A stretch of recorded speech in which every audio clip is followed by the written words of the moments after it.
Matthias Ränkli begeht mit den Gläubigen in der Heiliggeistkirche eine der wichtigsten Feiern im katholischen Kirchenjahr. Wenige Minuten vor der Messe erzählt uns der 41-Jährige, wie er zum Priesteramt gekommen ist. Ich habe irgendwie in einem Moment von meinem Leben Gottes Stimme gehört und wie einen Ruf in das hinein. Und ja, das war, glaube ich, die beste Entscheidung von meinem Leben. Es hat sich so angefühlt wie Verlieben. Es hat eigentlich angefangen mit einem Franziskanerkloster, wo ich mich zurückgezogen habe für Kloster auf Zeit. Und ein Franziskaner hat mich nach 3 Tagen gefragt, ich war damals Spediteur, ich komme auch aus der Wirtschaft, ob ich mir nie überlegt hätte, Spediteur des Himmels zu werden. Also nicht mehr Güter von A nach B zu transportieren, sondern eigentlich Menschen zu Gott führen.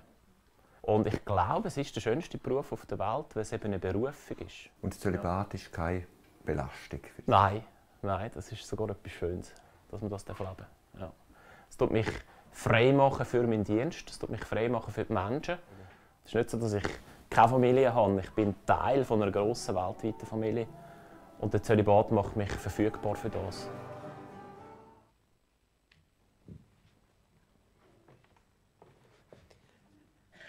Genau, das war der Matthias, ein kleiner Eindruck. Ich durfte Matthias kennenlernen im christlichen Forum Wetzikon. Das ist so ein regelmäßiges Treffen von den Leitern von verschiedenen Kirchen aus Wetzikon, wo sowohl Freikirchen dabei sind als auch Landeskirchen. Und dort haben wir uns das erste Mal gesehen. Und ich habe immer wieder festgestellt, dass so von meinem freikirchlichen Hintergrund, oder ich bin in einer Brüdergemeinde groß geworden, ich ganz viel auch so ein bisschen Vorurteile mitbekommen habe über die Katholiken, wie sie glauben. Manchmal das Gefühl haben, sie leben ihren Glauben einfach hauptsächlich als Tradition. Und habe dann in unseren Gesprächen feststellen, dass es da ganz viel gibt, wo ich über auch Katholiken und wie Katholiken glauben, durfte lernen. Und was ich in unseren Gesprächen, oder was mir in unseren Gesprächen, Matthias, immer wieder aufgefallen ist so deine tiefe Verbundenheit zu Gott, deine Leidenschaft für den Glauben und auch dein spannender Weg, wo dich der Glaube geführt hat. Und da habe ich gedacht, hey, ich glaube, das wäre einfach mal spannend und inspirierend, einen Talk zu machen und mal zusammen miteinander ins Gespräch kommen und euch gerade als Kirche gerade auch mitnehmen. So ein bisschen zum einen, ja, vielleicht Vorurteile abbauen, aber vor allem als Inspiration, auch gerade weil wir gemerkt haben, dass uns teilweise auch ganz ähnliche Themen bewegen. Darum, Matthias, darf ich dich zu mir auf die Bühne bitten? Da.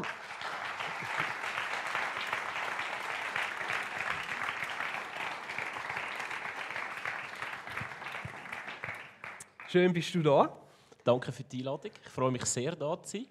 Du hast ja zum Glück nicht so einen weiten Weg gehabt. Nein, ich habe 5 Minuten. 5 Minuten? 5 Minuten. Ja, so gut. Und ich habe schon gesagt, wenn ich künftig frei habe, weiss ich, wo ich hinkomme. Sehr gerne. Herzlich willkommen bei uns, Alex. Genau. Hey, ich würde sagen, wir steigen gerade wirklich voll ein. Und jetzt haben wir über dich im Einspieler ein paar Sachen schon gesehen. Aber es wäre gleich mega cool, noch ein bisschen genauer von dir zu hören, was so dein Weg zum Glauben war, wie du überhaupt zum Glauben gefunden hast. Das ist spannend, bei diesem Einspieler hat eigentlich SRF fast alles rausgeschnitten, was ein bisschen dezidiert auf Jesus ausgerichtet ist. Darum habe ich gedacht, ich komme wirklich vorbei, um ein bisschen auch von dem zu erzählen, was sie alles weggekattet haben. Spannend ist, dass ich den Peter Dückeli mal beim Steakessen kennengelernt habe. Also. Und der hat dann so unser Gespräch gelauscht und als er die Sendung machen wollte, hat er gewusst, er will mich. Und er hat bei der Kantonalkirche in Zürich angerufen und die haben ihm abgeraten. Also ich bin denen vermutlich ein bisschen zu, ich weiss nicht, gewisse Leute sagen, ich bin ein bisschen wie ein evangelikaler Katholik. Und die haben gesagt, ja, wenn sie wirklich den Enkel, und er hat gesagt, ja, ich will ihn. Und so ist das rausgekommen. So und es war, glaube ich, recht positiv gewesen, obwohl eben sehr, sehr viel weggeschnitten worden ist. Du hast mich gefragt, der Weg zu meinem Glauben. Ich bin wie viele einfach mal katholisch sozialisiert worden. Das heisst, ich bin in einem Elternhaus aufgewachsen, wo man am Sonntag in die Kirche gegangen ist. Und ich würde die Eltern so irgendwo moderat einstufen. Das sind jetzt nicht die ultra-konservativen Katholiken, aber auch nicht ultra-liberal. Aber es war einfach wichtig, am Sonntag in die Messe zu gehen. Und das haben wir müssen machen, bis wir gefirmt waren. Die Firmung in der katholischen Kirche ist eigentlich der Moment, wo du ausgesendet wirst, wo du im Prinzip wie auf Mission gehst und wo aber auch viele sagen, jetzt habe ich echt den Glauben wie abgeschlossen. Und bei mir war das nicht so. Ich habe irgendwie gemerkt, nach der Firmung hatte ich ein persönliches Bedürfnis gehabt, den Glauben weiterzuleben.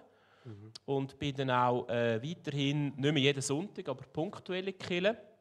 Und dann hat es bei uns in der Gemeinde, ich bin von Bonstetten, das ist in der Mütliberg. Die es wissen, dort bei der Nähe von Affolter am Albis. Und bei unserer Gemeinde hat es einen Glaubenskurs gegeben von der charismatischen Erneuerung. Die ist ja auch in der, sage ich mal, im Evangelischen noch präsenter. Aber die charismatische Erneuerung hat auch die katholische Kirche erfasst. Und da ist ein Diakon von Luzern gekommen, der Urban Gammenzind, und hat uns einen Glaubenskurs gegeben. Und das war krass. Wir sind mit 20 Leuten gestartet und mit 80 haben wir aufgehört. Wow. Also, man hat gemerkt, wie das einfach mega, das hat brennt und das hat in mir wie irgendwie persönlich einen Schalter umgelegt. Also ich kann euch sagen, was passiert ist. Ich habe irgendwie dort wirklich mein Leben Jesus übergeben in diesem Kurs und habe von dort an eigentlich jeden Tag angefangen, mindestens eine halbe Stunde am Abend mit Jesus Zeit verbringen im Gebet. Also da ist wie etwas passiert. Das ist wie so der Switch eigentlich von nur Tradition hin dann zu einer, würde ich sagen, lebendigen Jesus-Beziehung, die mir in dem Kurs geschenkt worden ist. Und ich glaube, das ist sehr, sehr wichtig geworden für alles, was nachher gekommen ist. Wir sagen eigentlich wie eine Bekehrung, kann man sagen. Das ist wie so eine erste Bekehrung. Und ich habe noch ganz viele so Momente in meinem Leben erleben, die mich dann eigentlich bis dahin jetzt geführt haben. Genau. Ist das dort so ein bisschen der Schlüsselmoment gewesen, oder hast du irgendwie schon so eine Gottesbegegnung gehabt, wo dich dann... Also es ist wirklich der ganz bewusst Jesus als wichtigste Person im Leben wählen und bewusst mit dem Jesus Zeit verbringen. Das hat eigentlich mich dann in die Bekehrung hineingeführt. Ich mag mich erinnern an einen Moment, an dem Abend, ich habe dann so eine Gebetsecke gemacht bei mir im Haus, wo ich die Bibel hatte. Ich habe die Bibel gelesen, habe auch so ein Gebetstagebuch gehabt. Und dann habe ich irgendwann wie gespürt, als ob Jesus da wäre. Und das hat wie alles verändert. Das war so ein Moment, es hat fast etwas Paradiesisches gehabt. Und das sind ja eigentlich die Momente, wo wir uns sehnen. Oder? Ich meine, jeden Sonntag, wo wir kommen, eigentlich wollen wir so einen Moment. Darum sind wir da. Aber die sind sehr rar. Das sind nicht Momente, die immer sind. Und ich habe rückblickend gemerkt, dass dieser Moment mich eigentlich wie auf den Weg geschickt hat. Also Jesus hat gezeigt, was möglich ist. Und ich habe aber auch gemerkt, ich bin noch lange nicht dort, aber es hat mir wie die Motivation gegeben, dann wirklich mein Leben zu ändern, mehr in die Kirche zu gehen, mehr zu beten und wirklich auch dort auf ihn zuzugehen. Und das war für mich sicher der Moment, der mich ganz, ganz fest verändert hat. Und es haben mich alle rundherum gefragt, was ist mit dir passiert? Irgendwie siehst du anders aus. Und ich habe dann auch mich von gewissen schlechten Kontakten verabschiedet und habe wirklich versucht, einen guten Weg zu gehen. Und das war gnadenhaft gewesen. Eigentlich aus dieser Stille, das ist in der Stille mit Gott im Gebet, habe ich da wie eine Bekehrung erlebt. Später auch, das ist vielleicht für euch ein bisschen befremdlich, aber in der katholischen Kirche ist es so, dass man von jedem Sakrament beichten. Und Beichten ist ein Gespräch, das du hast mit einem Priester. Und ich habe eigentlich seit der Erstkommunion, das ist mit 10, bis 19 nicht mehr beichtet. Also ich habe 9 Jahre eigentlich mehr oder weniger gesagt, gut, okay, ich brauche das nicht. Und bin dann mit 19 mal, ich bin wirklich schon im Glauben gewesen, schon fest. Und da hat mich eine Schwester eigentlich ermutigt, mal zu einem Priester zu gehen. Und ich habe dort wieder genauso intensiv wie im Gebet Gottes Liebe gespürt. Also genau der Jesus, den ich in der Stille gespürt habe, hat dort auf mich gewartet und es ist mir einfach nur runtergelaufen. Ich habe nicht schwere Sünden gesagt, aber ich habe einfach gemerkt, er hat mich gern und er macht mein Leben leicht. Und das hat langsam vielleicht auch so den Wunsch, Priester zu werden, in mir anfangen reifen zu lassen. Ich habe es noch nicht gewusst zu diesem Zeitpunkt. Aber ich habe einfach gemerkt, diese Liebe, für die wollte ich leben, für die wollte ich mein Leben geben und ich möchte Menschen in diese Erfahrung mit dem lebendigen Jesus hineinführen. Mega cool.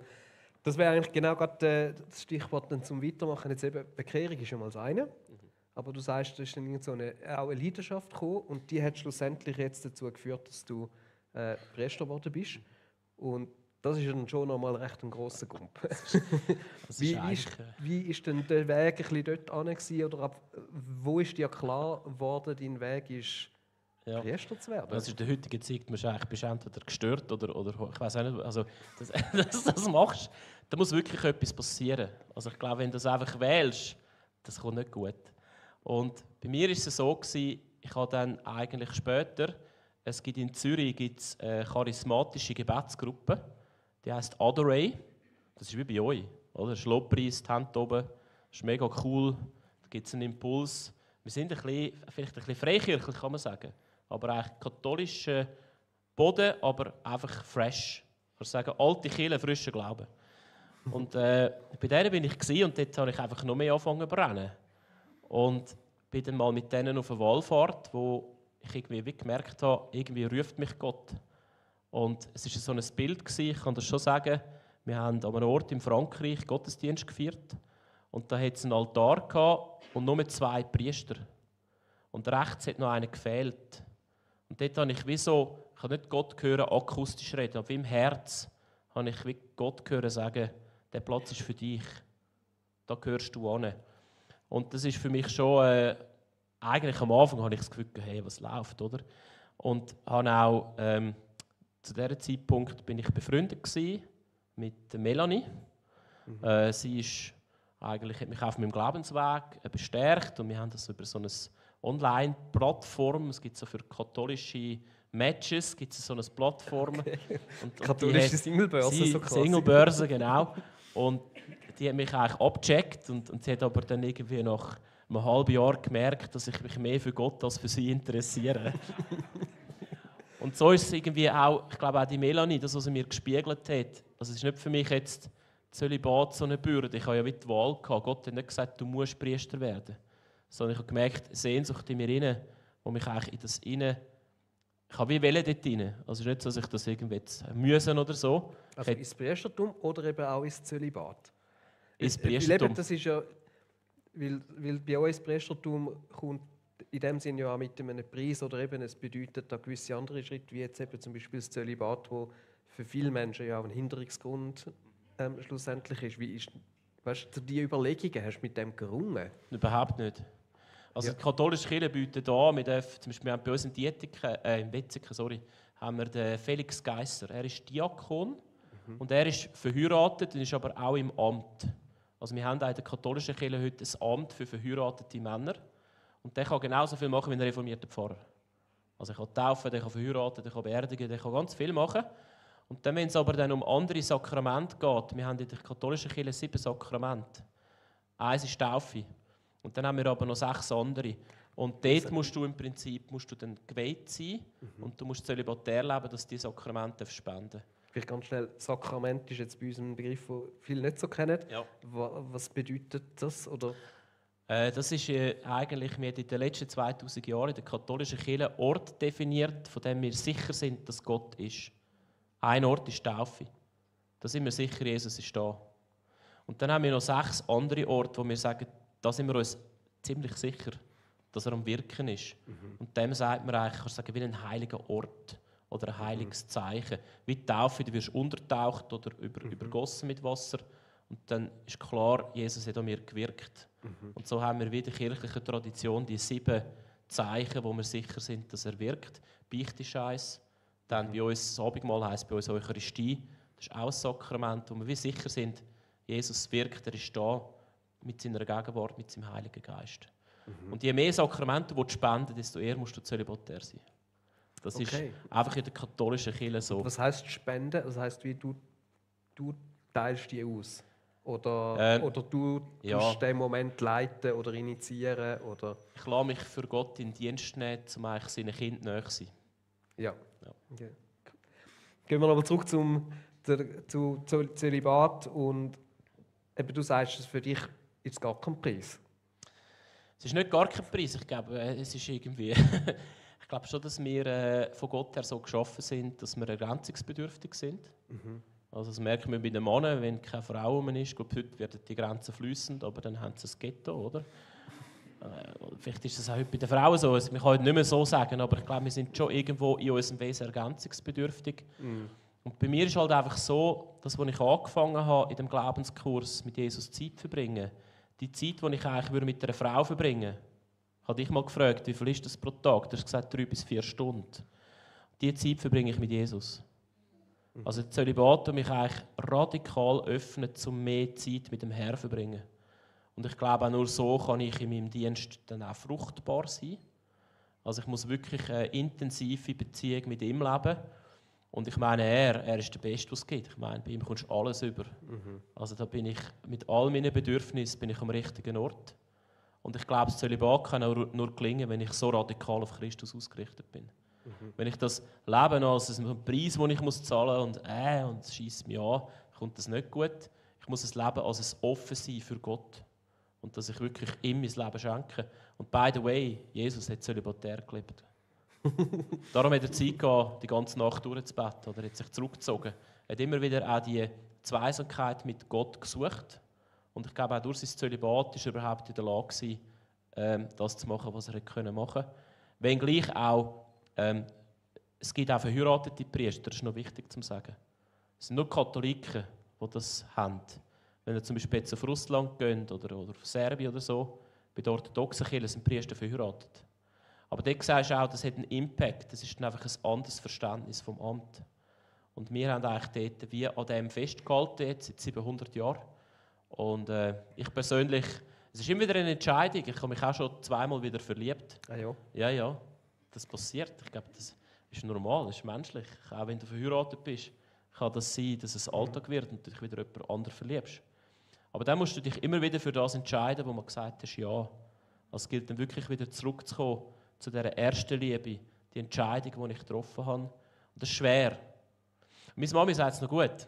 Ich tue sie gerne zitieren. Sie sagt es gut, weil sie hat viele Priester erlebt, die dann eigentlich das Priesteramt verloren haben und geheiratet haben. Sie hat gesagt, keiner von denen ist glücklich geworden. Weil du lässt Jesus zurück. Du lässt den zurück, der dir alles geben kann. Und das, wo du das Gefühl hast, wo dir jetzt in dem Moment eigentlich die Frische gibt, wird spätestens nach einem Jahr, 2 wird das Alltag. Also es ist wirklich, es hat irgendwo wie einen Wert, sich mal zu entscheiden. So wollte ich unterwegs sein und dann an dem festzuhalten und an dem zu arbeiten. Und das habe ich auch in den letzten 10 Jahren. Obwohl ich super Partien hatte, um das Priesteramt zu verlassen. Ja. Also das heisst, rein theoretisch ist es eine Möglichkeit, aber du hast dich jetzt 2-mal auch schon wirklich bewusst dafür entschieden. Und das zweite Mal war am schlimmsten, also am schwierigsten gewesen. Ja. Wirklich, das ist so intensiv gewesen. Aber auch sie hat das gemerkt, dass ich nicht glücklich werde und hat das dann auch können so, ja. Also für mich ist es wirklich so ganz eine bewusste Entscheidung wieder gewesen, um zu sagen, nein, das ist mein Weg und ich glaube, wenn dich jemand wirklich gern hat, dann tut die Person auch das im Prinzip für dich auch zulassen. Ja. Wie ringst du um das? Also ich denke vor allem im Gebet, für mich ist es ganz wichtig, dann auch vor Gott zu verstehen, was möchtest du jetzt von mir? Du hast mich bis zu dem Punkt geführt und ist es jetzt wirklich dein Wille? Und wenn ich würde erkennen, dass es sein Willen ist, dann würde ich mich laisieren lassen. Das heisst, ich würde mich vom Amt entbinden lassen und dann könnte ich sofort auch wieder heiraten. Also es ist nicht so, dass ich nicht mehr heiraten darf, aber es heisst einfach, ich darf diese Funktion, das Amt nicht mehr ausüben, sondern es ist dann wie eine Entscheidung für eine Familie und ich finde, die Familie hat das auch verdient, dass ich dann ungeteilt in dem stehe, dass ich wirklich auch ungeteilt in dieser Beziehung stehen und auch für die Kinder da sein. Und dann ist das Primärbeziehung. Und bei mir ist Primärbeziehung sind jetzt im Moment ihr. Ihr seid meine Familie. Du hast ja auch gesagt, eben das Zölibat setzt dich frei für geistliche Vaterschaft. Eben für die kirchliche Familie, für die Leute, die dir sowohl anvertraut sind, aber auch einfach mit dir auf dem Weg sind. Was heisst für dich geistliche Vaterschaft? Das ist noch krass. Ich habe in Zürich ja die Gebetsbewegung Adorei habe ich dann später übernehmen als geistlicher Begleiter, die charismatische Gebetsgruppe. Und ich habe mit 20 gestartet und als ich gegangen bin, waren es 250 gewesen. Und die haben mir angefangen, Padre zu sagen. Padre heisst Papi. Und ich habe mich auch gefragt, warum ist das so? Ich meine, bin ich jetzt klar, ich wäre vielleicht auch ein guter Papi, das kann sein. Aber das hat wirklich, irgendwo habe ich dann eine zweite Masterarbeit geschrieben. Ich bin auf Augsburg, ganz nahe beim Hartl, habe ich Spiritualität und geistliche Begleitung studiert und habe dort eine ganze Arbeit über geistliche Vaterschaft geschrieben. und habe vor allem mit dem Blick auf die orthodoxe Kirche etwas gesehen. Dort sind ja die Priester verheiratet. Und was hat das für einen Impact? Das sind mehr Manager. Und wo geht ein Orthodoxer hin, wenn er einen geistlichen Ratschlag will? Er geht zu einem zölibatären Mönch. Das ist mega eindrücklich. Das heisst nicht, dass der verheiratet ist, nicht fähig ist. Du bist auch dort, bist du im Prinzip... Du jetzt nicht allen ein schlechtes Gewissen Nein, machen, oder? Überhaupt nicht. Im Gegenteil. Aber du bist im Prinzip dort, bist du in der Lebensspendung von der eigenen Familie gebunden zuerst mal. Das ist ja gut und die Kinder haben das Anrecht, dass du dort bist. Und wenn ich zölibatär bin, bin ich im Prinzip offen, dem Kind Gottes näher zu sein. An ihnen zu wirken, für sie zu predigen. Und wenn es einem nicht gut geht, bin ich am Morgen um 3 der geht. Und da wirst du einfach, du bist so wie in väterlicher Art und Weise im besten Fall, bist du der Tauften näher. Und das hat eine Dynamik, die ich mega cool finde. Und die Masterarbeit, ich glaube, ich könnte ein Doktorat daraus machen. Aber ich habe einfach nicht so gerne Bücher, ich habe lieber Menschen. Darum habe ich gesagt, dass es lange jetzt machen. Genau. So gut. Ich würde, glaube ich, noch schnell einen Abstecher machen. Du hast auch eine Zeit lang, also deinen Weg als, ist es bei der Ausbildung zum Priester oder vielleicht ist es schon als Priester gewesen, hat dich auch in die Vereinigten Arabischen Emirate geführt als katholischer Missionar. Jetzt wir Freikirchen sind ja dafür bekannt, wir senden Missionare aus, haben also ein gewisses Bild, was das heisst. Was heisst jetzt das für dich als Katholik, als Missionar in so ein Land zu gehen? Also ich habe mega einen Schritt ins Ungewisse. Also ich meine, ein muslimisches Land, das ist schon mal crazy. Also weißt, der Glaube steht nicht so frei wie da. Da musst du im Prinzip hast gewisse Hindernisse. Und bei mir war es so, ich habe den Bischof von Abu Dhabi kennengelernt. Das ist der Paul Hinder. Das ist ein Thurgauer, ganz nahe von da. Ah ja. Thurgau for life. Und der ist seit 18 Jahren, ist der eigentlich, das ist die grösste katholische Diözese weltweit. Da gehört Saudi-Arabien dazu, Katar, Kuwait, Bahrain, Oman, Jemen, Abu Dhabi, Dubai gehört auch dazu. Und ich habe ihn kennengelernt beim Weltjugendtag und hatte dann mal, ich will nicht sagen Krise gehabt, sie wollten aus mir einen Pfarrer machen. Und Pfarrer heisst eigentlich nur noch hinter dem Schreibtisch hocken und Mitarbeitergespräche machen. Und das hat mich in eine kleine Krise geführt, weil eigentlich bin ich ja gerne mit den Menschen und nicht unbedingt vor dem Computer. Und dann habe ich ihm mal geschrieben, ob ich nicht ein Jahr zu ihm runterkommen darf. Und das hat mein Bischof da erlaubt. Ich bin dem auch Rechenschaft schuldig und der hat mich ein Jahr ausgelehnt. Und dann bin ich im Jahr 2022 bin ich in Abu Dhabi gewesen. Und das ist absolut voll krass, was dort abgeht. Also ich hatte einen Gottesdienst mit 13'000 Personen. Wow. Und du hast pro Sonntag hast du 25'000, die in den Gottesdienst kommen. Du hast 18 Gottesdienste. Und da geht dir fast die Hand ab vom Verteilen von der Kommunion. Es ist wirklich krass. Und du merkst, wie dort einfach, man hat immer das Gefühl, das Christentum so bei uns, also bei euch habe ich nicht das Gefühl, jetzt, wenn ich da reinschaue, aber man hat das Gefühl, es ist so, bei uns es stagniert so ein bisschen, oder? Also zumindest bei der Landeskirche. Gut, die machen da einiges verkehrt, aber es stagniert vielleicht ein bisschen. Und dort ist einfach das Gefühl, das ist wie umgekehrt. Es sind einfach keine Grenzen. Die eröffnen eine Kirche nach der anderen, da geht absolut voll die Post ab. Ich habe in 10 Monaten 100 Kinder getauft. Ich habe es noch nie geschafft vorher. Wow. In 8,5 Jahren in Zürich habe ich vielleicht 35 Kinder getauft. Und dort in 10 Monaten 100. Das ist jeden Freitag hast 15 bis 20 Taufen. Du hast jede Woche hast 10 Paare, die heiraten. Und du hast jeden Sonntag über 600 Kinder pro Klasse in der Katechese. Das ist absolut voll krass. Und das hat mich auch ein bisschen geheilt, so von dem, vielleicht auch als Seelsorger. Wir jetzt gerade in der Leitung haben manchmal das Gefühl, es liegt an uns, dass es nicht so flutscht. Es liegt überhaupt nicht an uns, es liegt an dem da oben. Und es tut sehr gut, mal an einen Ort hinzugehen, wo die Post abgeht. Und die Vereinigten Arabischen Emirate sind sehr, sehr tolerant. Die sagen im Prinzip, wo du Gottesdienst machen darfst, aber was du machst, ist ihnen egal. Und da merkst du, das sind Gemeinden, die absolut Vollgas geben. Also ich habe dort auch zum Beispiel den ersten Alpha auf arabischem Boden als katholische Kirche habe ich dort in Abu Dhabi machen.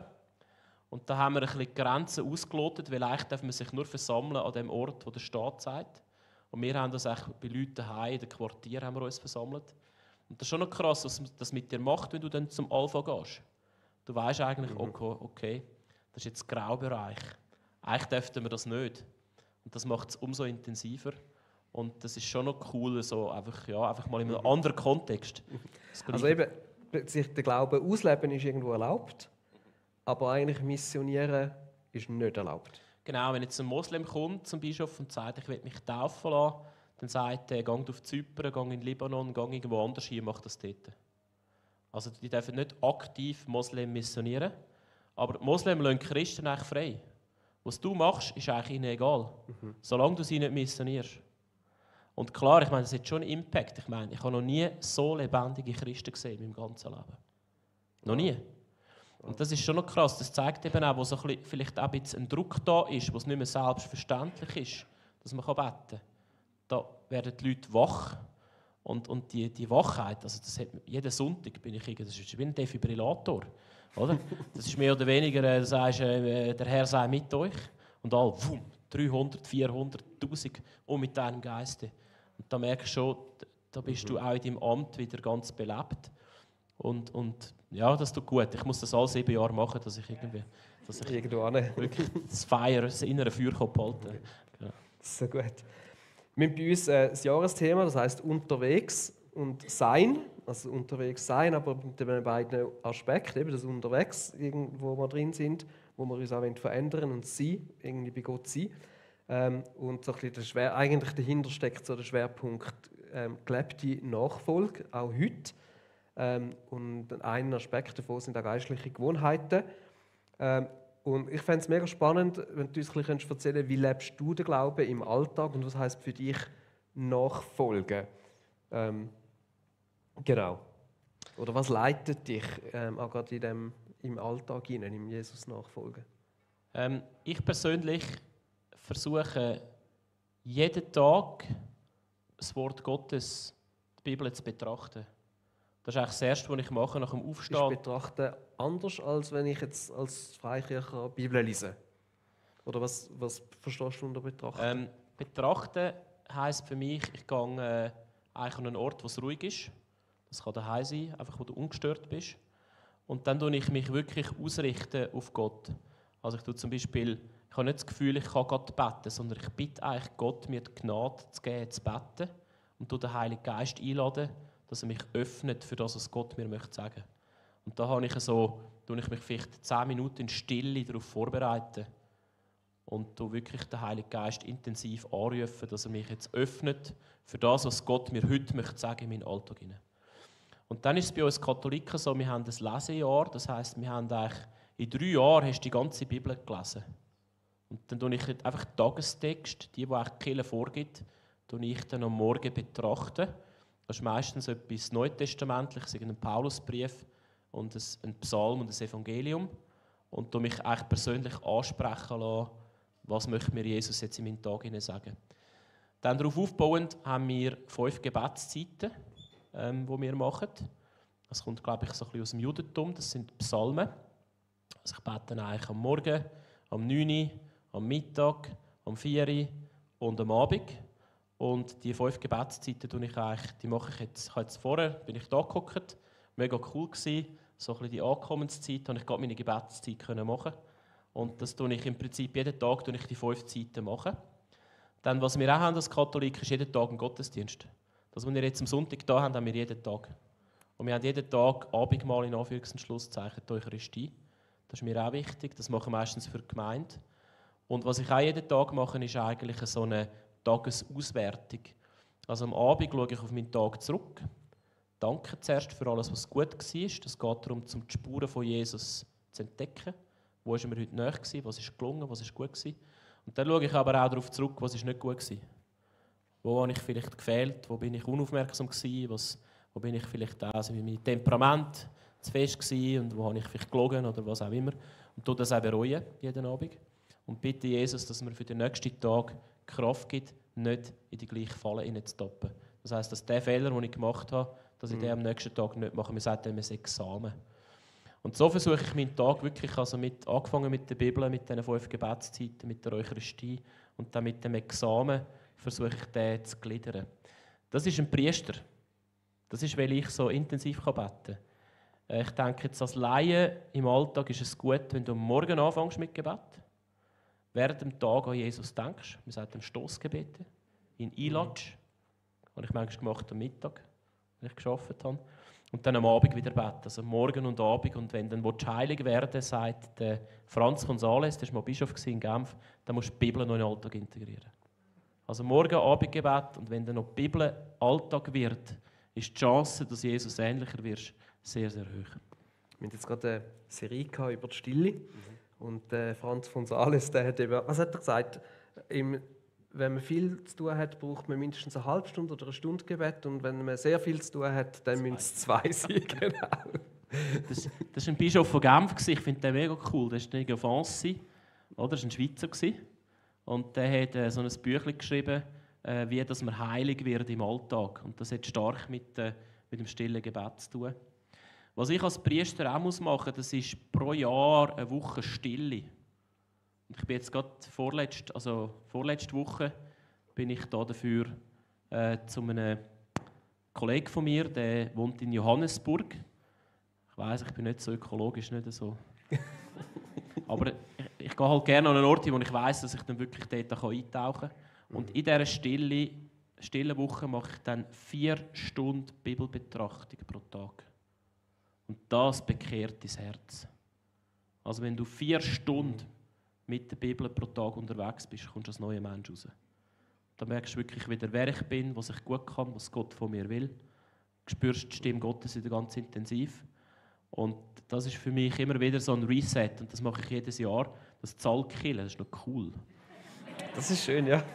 Ich weiss noch nicht, ob sie realisiert haben, dass ich so weit fliege, aber sie zahlen. Vielleicht müssen wir das bei uns auch einführen. Ja. Stille ist auch ein Aspekt. Du hast gesagt, am Abend hast du auch noch eine halbe Stunde Stille. Stimmt das? Genau. Ich versuche am Abend eine halbe Stunde vor dem Examen einfach still in der Gegenwart Gottes zu sein. Und das hat ja angefangen mit dem Glaubenskurs, als ich das gemacht habe.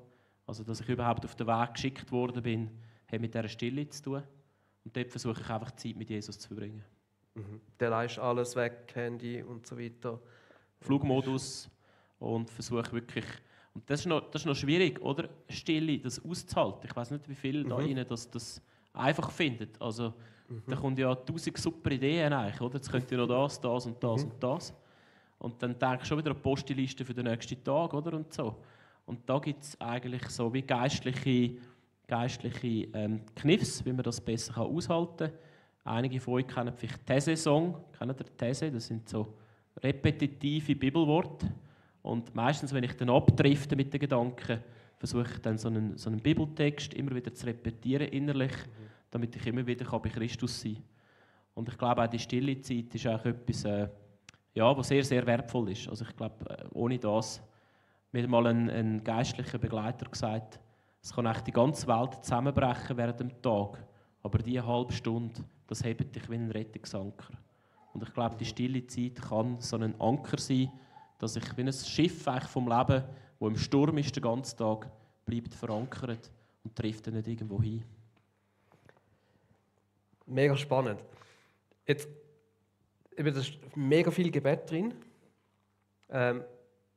Viele Zeiten, wo du so direkt mit Gott hast, ist es so, erlebst du Gott immer in diesen Zeiten? Oder ist es nicht manchmal auch mega hart? Selten. Also er ist immer also da. Selten hart oder selten? Ich erlebe ihn selten. Ja. Es gibt so die super tollen Momente, wie ich erzählt habe, die dich auf den Weg schicken. Aber ich merke eigentlich gleich das Gebetsleben in dieser 40-jährigen Wüstenwanderung vom Volk durch die Wüste. Es gibt immer wieder mal Highlights, oder? Manna, die runterkommt und irgendwie das Wasser aus der Quelle. Aber eigentlich merke ich, dass Gott mir einfach immer in dem Moment, wo ich es brauche, ist er mir nahe. Und das, was wir uns eigentlich wünschen, ist so der warme Sommerregen, den hätten wir eigentlich gerne jeden Abend. Und das ist aber sehr selten.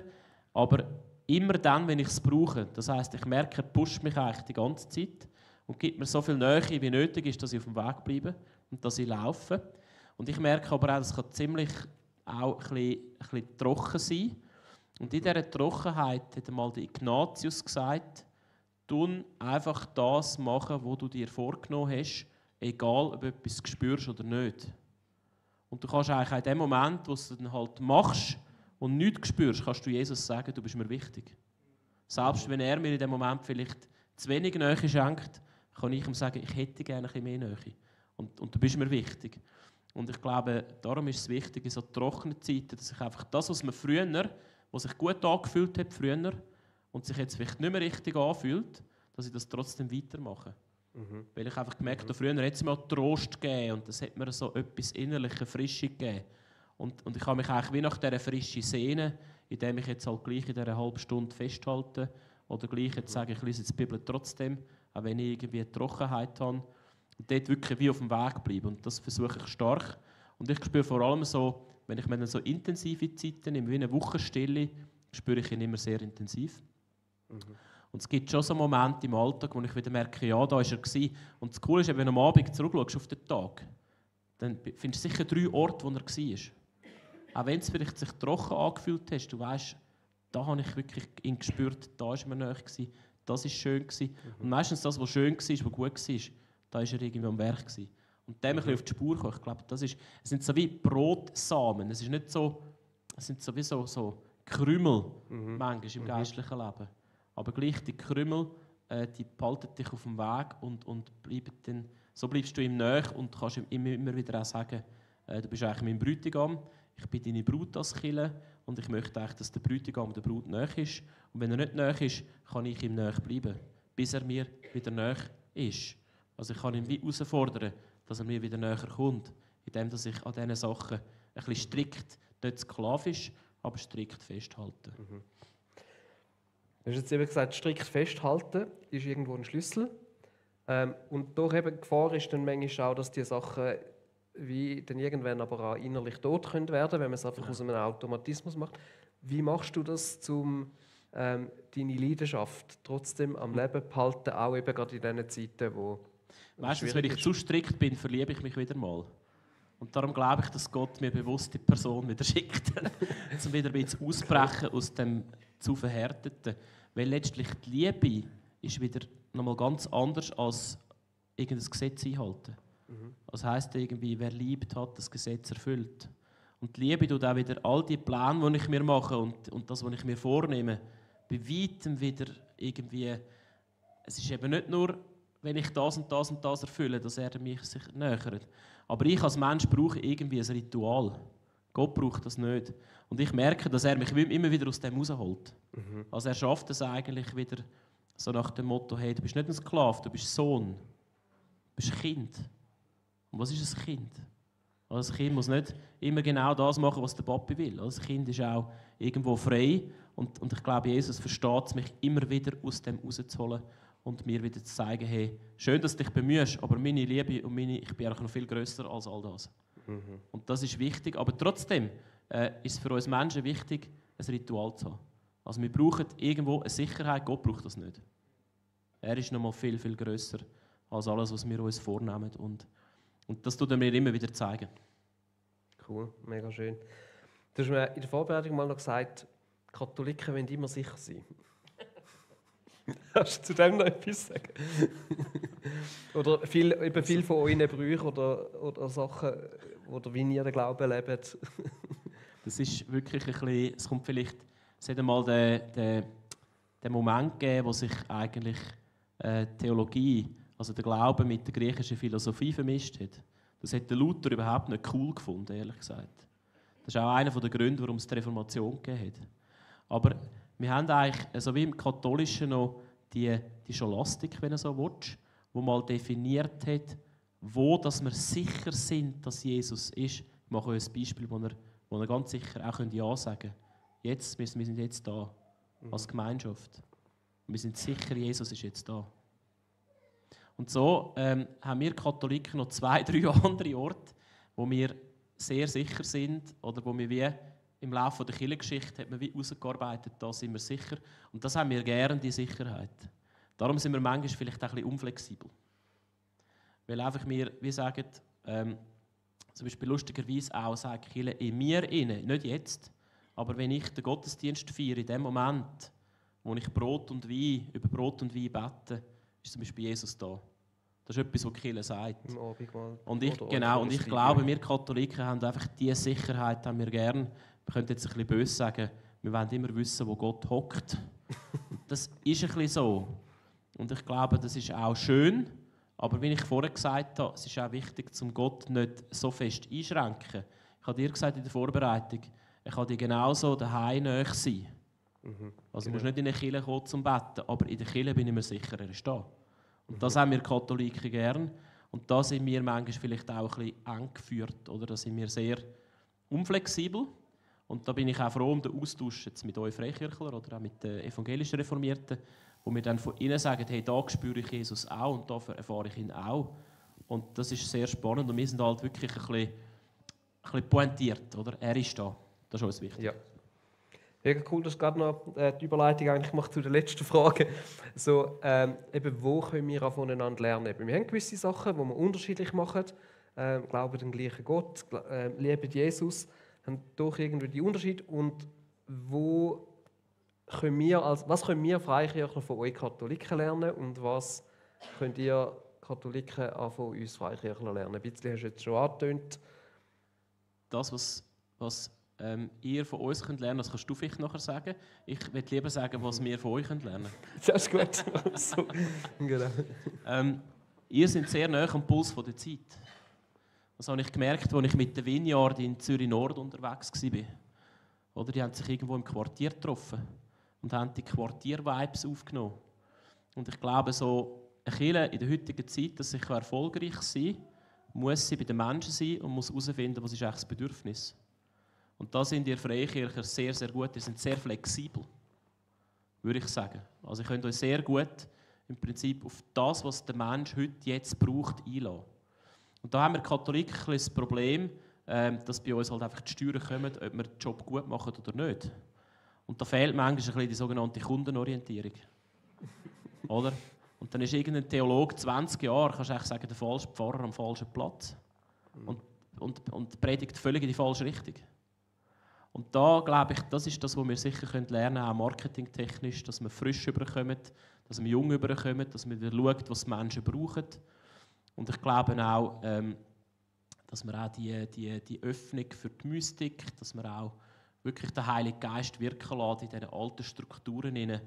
Das ist eigentlich der Grund, warum ich Priester geworden bin. Ich bin nicht Priester geworden, um die Strukturen eigentlich, also schon auch erhalten, sondern ich möchte eigentlich den frischen Glauben, das Neue in diesen alten Strukturen sehen. Und ich glaube, das kann man auch euch ablesen, was der Geist wirkt. Und in eurem Kirchensein kann man sehr viel Impulse bekommen für das, was auch in der katholischen Kirche sollte lebendig werden. Der Bobby von Campus hat es mal cool gesagt. Er hat gesagt, er betet darum, dass die alte katholische Kirche wie die Tochter von Jairus aufsteht. Und ich glaube, das ist das, wo man auch darum beten muss, dass die alten Strukturen wieder frisch belebt werden. Und stellt euch vor, wenn die Landeskirchen wieder Gas geben. Und ich glaube, wir machen das in Wetzikon. Das ist eine Ausnahmeerscheinung. Es sind nicht alle katholischen Pfarreien so fresh. Und wir versuchen, da Gas zu geben. Und es ist nicht so einfach. Es stößt auf sehr viel Widerstand. Und ich glaube, ihr Freikirchen haben den Widerstand nicht, die sind flexibel. Ich könnte sagen, so wollen wir es. Was vielleicht die Stärke von uns ist, wir sind ein bisschen sturmresistent. Also wir sind halt einfach da. Und es ist wie ein Fels. Und auch wenn mal 20 Jahre ein schlechter Pfarrer ist, wir sind immer noch da. Und das ist vielleicht das, was ihr lernen könnt. Aber du kannst mich korrigieren. Ja.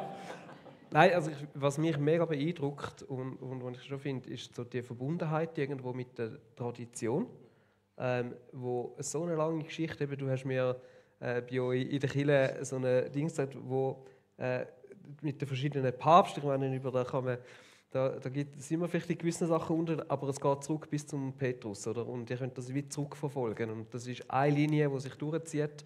Und die sind in dieser Tradition irgendwo verankert und das gibt euch eine gewisse Sicherheit.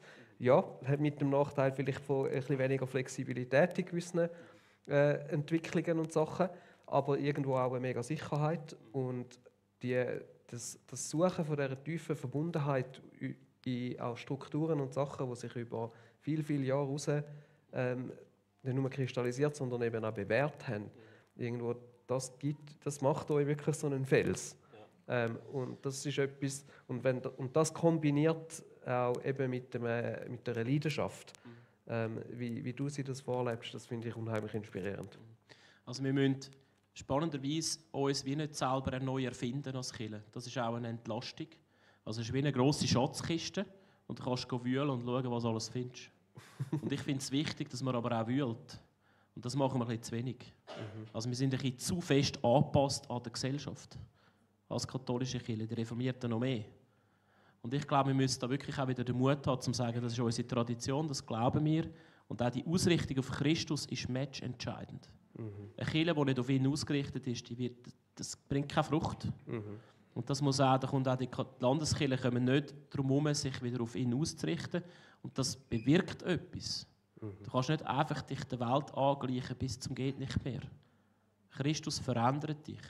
Und ich glaube, das müssen wir auch, da müssen wir aufpassen, dass der Christus uns nicht abhanden kommt.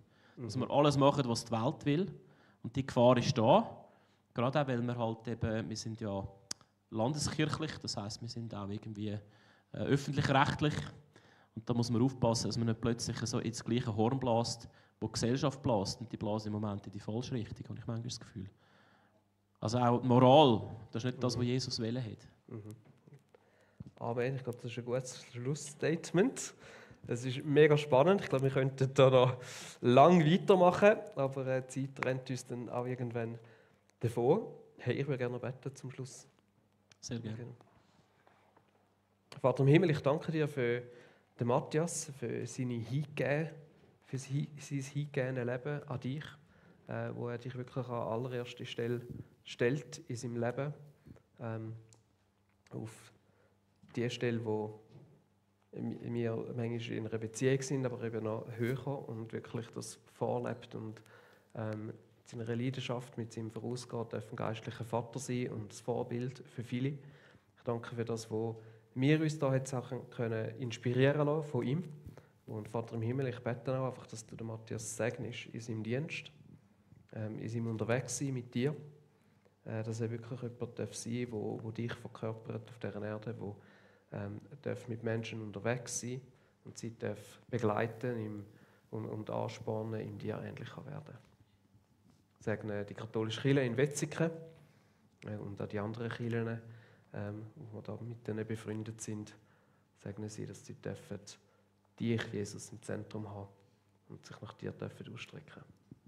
Amen. Amen. Danke dir, Matthias. Vielmals.